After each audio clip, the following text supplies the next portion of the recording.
let's talk about proving trigonometric identities. And on the screen here are some trigonometric identities that are very common. And the ones you want to focus on are anything that relates sines and cosines. So we see that there's a sine here, we see that there's a cosine there, we see that there's a cosine right there, and we also see that there's sines and cosines here. So let's say that you're trying to prove a trigonometric identity like this. And when you're trying to prove a trig identity, what you're trying to prove is that one side equals the other side. Because if you look right now, it doesn't really look like the two are equal. So we have to use this identity sheet here. And the way you want to do that is by changing everything to sines and cosines so that you can.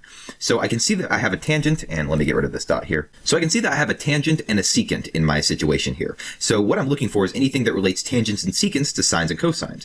And I can see here, that relates the tangent to the sine and cosine, and this right here relates a secant to a cosine. So I can use these two identities and put them into my trig function here. So if I change my tangent squared theta, that's going to become sine squared theta over cosine squared theta. If I change my secant squared theta, that's going to become 1 over cosine squared theta based off of the two trig identities that we found before.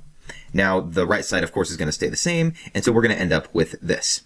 Now, the next question becomes, how can I solve this? And I want to show you what I'm going to try and do, because now that I see sines and cosines, if I look at this sheet, I kind of want to just visualize where I'm going to end up in my problem. And I think I'm going to end up with something right here. So I think this is what I want to fashion my proof to be like.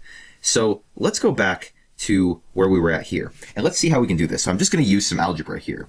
And I'm going to take the cosine squared on both sides. And if I multiply and FOIL through, that'll get it to cancel throughout that entire term.